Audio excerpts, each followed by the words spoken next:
আজকের recipe tomato বোয়াল। কিভাবে বানালাম চলুন দেখে নিই। এটা কিন্তু বেশ একটু ট্যাঙ্গি ফ্লেভারের হয় আর খেতে দুর্দান্ত লাগে।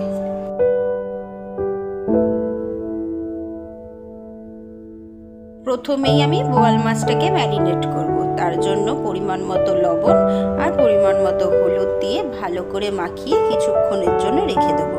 মাছটাকে কিছুক্ষণের জন্য ম্যারিনেট করে রাখলে পরে মাছের গায়ে নুন হলুদটা ভালো করে ঢুকে যায়, তাতে মাছটা আরও বেশি টেস্টি হয়।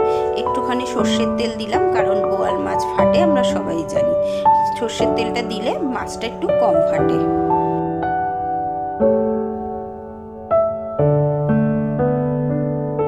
মাছটা ম্যারিনেট করার পরে আমি কড়াইয়ে তেল বসিয়ে দিলাম গরম হতে। আমি সাদা তেলে রান্না করছি, আপনারা চাইলে এটাকে সর্ষের তেলেও বানাতে পারেন। আর এই যে মাছগুলো ছেড়ে দিলাম, তেল লাগানোর পরেও মাছগুলো বেশ ভালো ফাটছিল, তাই একটু ভয়ই পাচ্ছিলাম। তাও তুলনামূলক কম ফাটে, তাই জন্যই তেলটা লাগিয়েছিলাম। তো এখন একটা একটা করে সব মাছগুলোকে আমি দূর থেকেই ছেড়ে দিচ্ছি তেলের মধ্যে। এই যে মাছগুলো ভাজা হয়ে গেছে, এবারে আস্তে আস্তে করে মাছগুলোকে আমি উঠিয়ে নিচ্ছি। আর বোয়াল মাছের লেজা কিন্তু খেতে বেশ ভালো লাগে।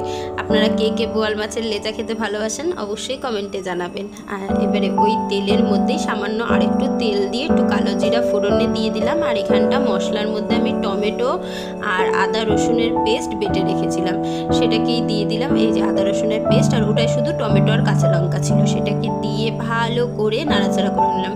এই রান্নাটা করতে কিন্তু আমি একটুও পেঁয়াজের ইউজ করিনি, আপনারাও চাইলে নাও করতে পারেন, আবার দিতেও পারেন। যেহেতু এটা টমেটো দিয়ে শুধু রান্না, সেই জন্য শুধু টমেটো আর কাঁচা লঙ্কা পেস্টটা দিলেই বেশি খেতে ভালো লাগে। তো এই যে এবারে ভালো করে মশলাটাকে আমি কষিয়ে নেব তেল ছাড়া পর্যন্ত, যতক্ষণ না তেল বেরোবে। এই যে তেল ছেড়ে এসছে, এবারে শুকনো মশলাগুলো এর মধ্যে অ্যাড করছি। সামান্য একটুখানি আমি লঙ্কার গুঁড়ো অ্যাড করলাম, যেহেতু আমি কাঁচা লঙ্কা ইউজ করেছি তাই। আর একটুখানি হলুদ, লঙ্কার গুঁড়ো, জিরের গুঁড়ো, ধনের গুঁড়ো, এইটুকুই মশলা দিলাম। দিয়ে সামান্য কষিয়ে নেব। আর পরিমাণ মতো লবণ তো দিতেই হবে, লবণ ছাড়া তো যে কোনো রান্নাই স্বাদ ভালো হয় না, সে আপনি যতই ভালো করে রান্না করুন না কেন। তো এখন এটা কষে যাওয়ার পরে আমি নুন দিয়ে আবার ভালো করে একটুখানি কষিয়ে তেলটাকে ছাড়িয়ে নেব। আর সামান্য একটুখানি চিনি দিয়েছিলাম, যেহেতু টমেটোর একটা টকটক ভাব থাকে, সেতে একটুখানি সামান্য চিনি ইউজ করলে কিন্তু টক ভাবটা সামান্য একটুখানি কেটে যায়, তার জন্যই চিনিটাকে অ্যাড করা। যদি আপনারা না চান তাহলে স্কিপও করতে পারেন। তারপরে দিয়ে দিচ্ছি আমি পরিমাণ মতো বাটিটা ধুয়ে জল দিয়ে ভালো করে এটাকে আবার একটুখানি মশলাটাকে কষিয়ে নেব।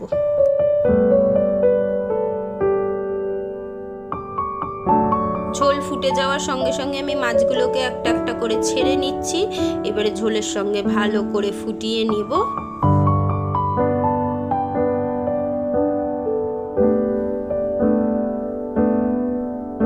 মাছগুলো ছেড়ে দিয়ে একটু উল্টে পাল্টে ঝোলের মধ্যে ডুবিয়ে দিচ্ছি, যাতে সব মাছের মধ্যেই মশলাগুলো ভালো করে ঢুকে যায়।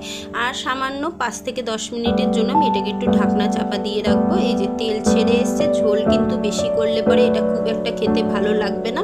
উপর থেকে ধনেপাতা ছড়িয়ে দিলাম, ব্যাস আমার টমেটো বোয়াল কিন্তু একদম রেডি। এটাকে আপনারা গরম ভাত বলুন বা ফ্রাইড রাইস, জিরা রাইসের সঙ্গে সার্ভ করতে পারেন। খেতে কিন্তু অসাধারণ হয়। অবশ্যই বাড়িতে একবার ট্রাই করে দেখবেন, আর আমাকে কমেন্টে জানাতে ভুলবেন না কেমন লাগলো। আমার ভিডিওগুলো যদি আপনাদের ভালো লেগে থাকে তাহলে ফেসবুক থেকে দেখলে আমার পেজটাকে ফলো করে দেবেন। আর অবশ্যই যদি ইউটিউব দেখে দেখে থাকেন তাহলে আমার চ্যানেলটাকে সাবস্ক্রাইব করে দেবেন।